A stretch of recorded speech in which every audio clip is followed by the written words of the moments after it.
In today's video, I'm going to be sharing how to crochet a beautiful rose with leaves, and the best part is it's all worked in one. No separate pieces to sew together, just crochet, roll, and watch it come to life. For this demo, I'm using a weight 4 cotton yarn with a 4mm hook. Now, I do go smaller with my hook. There's no real reason for that other than I prefer the feel of it and the stitch definition, so use whatever hook and yarn size you prefer. So here I have a color for the flower and for the leaves. We're going to start with the flower. We're going to add a slip knot to our hook, but before you do that, be sure to leave yourself a nice long tail because that's what we're going to be using to pull this all together.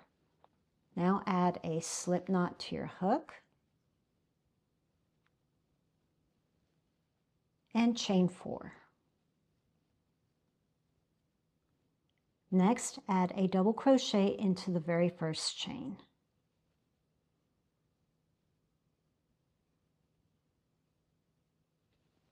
What you've made here is a little place marker to work into later. We're going to continue on with this. Chain 3 and work a double crochet into the 2 side bars at the base of that chain, right here.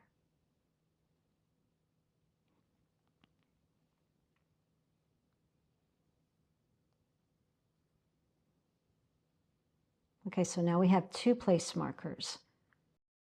Chain 3 and add a double crochet into the 2 side bars at the base of that chain.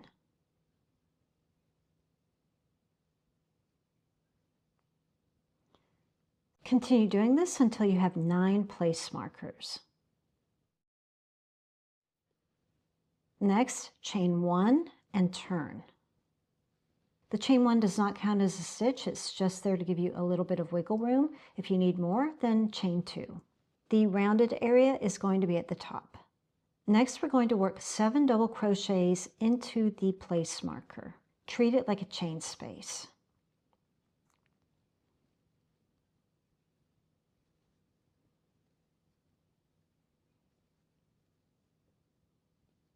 Two, 3, 4, 5, 6, and 7. Now in the space between your place markers, you're going to add a single crochet. So here's a space marker, here's my next space marker, and here's a nice place to work into.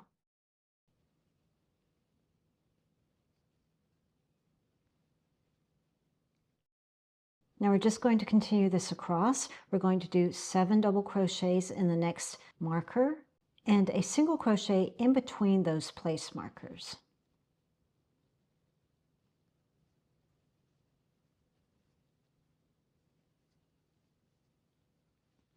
Seven double crochets and a single crochet in the stitch between.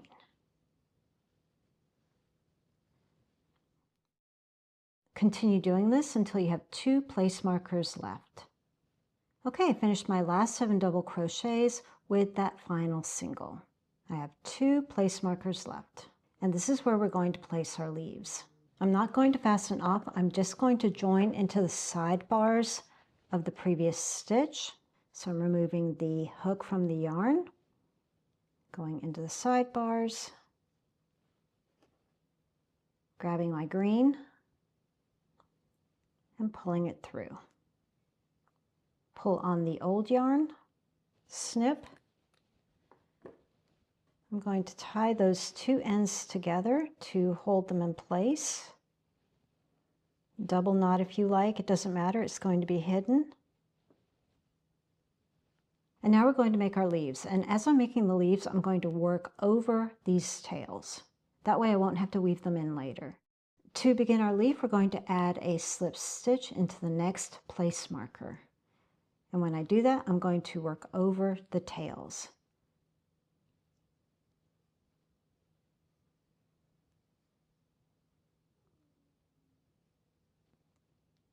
Chain 2, And now add 3 treble crochets into the place marker. Again, I'm still working over those tails.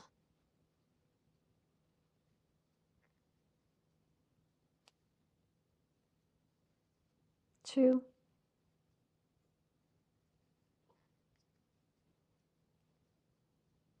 and 3. Next, we're going to do a picot stitch, which will give a nice point to our leaf. Chain 3,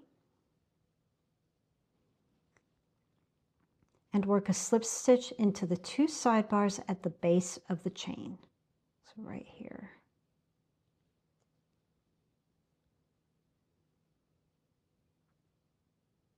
Great. Now add 3 more treble crochets into the same space.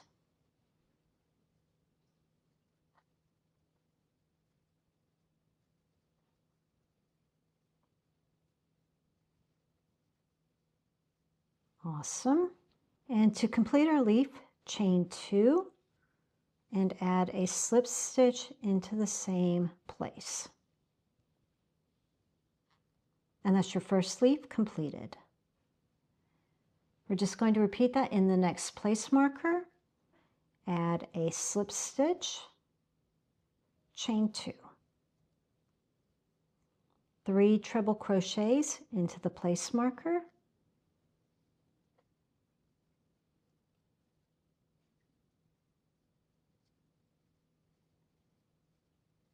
Time for a picot, chain 3. Add a slip stitch into the 2 sidebars at the base of that chain 3.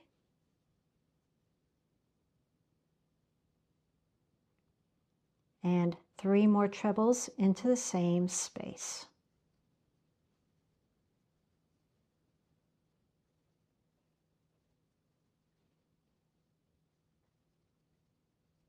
Chain 2 and slip stitch into the same place to complete. And now you can fasten off using your favorite method. You can do a chain and then snip your yarn, or you can do a long loop and snip your yarn and thread it through, whichever you prefer. You'll have 4 tails like this. You're going to keep these really long ones, but these little ones back here you can snip because you worked over them. And if you don't feel comfortable doing that, then go ahead and weave them in.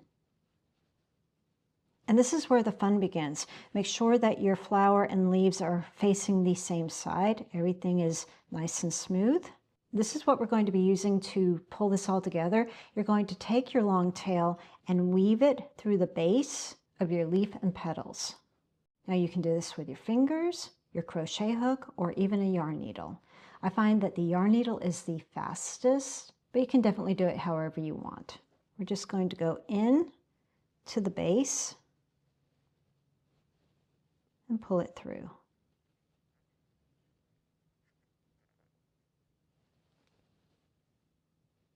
Going in one side and then the next. Like I said, you can take your crochet hook and do it, or a handy dandy yarn needle.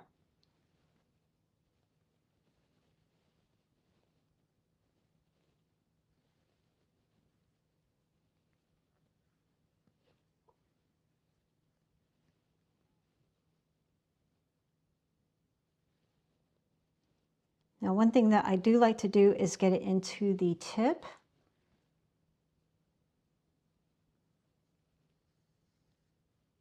And now we're ready to roll, literally.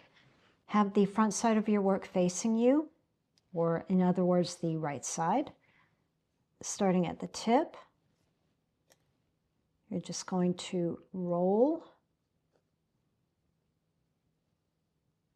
your piece together and hold it nice and snug.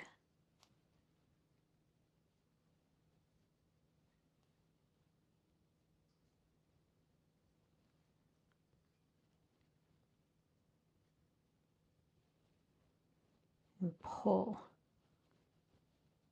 At this point, you can take both of the tails and tie them together.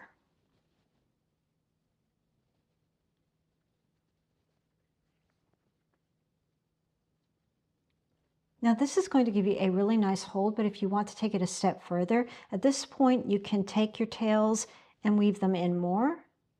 Again, you can do this with your crochet hook, but I just find that this is a lot faster.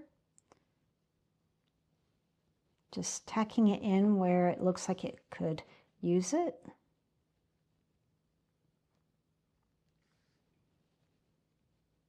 If you don't want to do any kind of weaving in with your yarn tail, then you can certainly use a little bit of fabric glue. It really depends on what you're going to be using this for.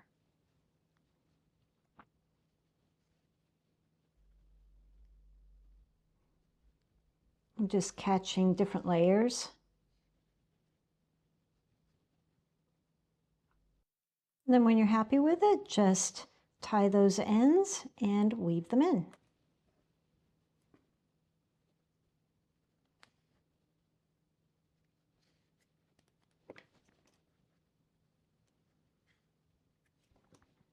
Once you get your system down, you can have so much fun with this. You can make your flower bigger or even smaller just by changing the amount of place markers that you use. Well, I hope you enjoyed the video, and if you did, a like is always appreciated. If you're in the mood for more flower videos, I'll go ahead and add a playlist here. If you check out the end of the poppy video, I show how you can add a lapel pin to the flower, and that would work really well with this one too. Have fun, thanks for watching, and I'll see you in the next one.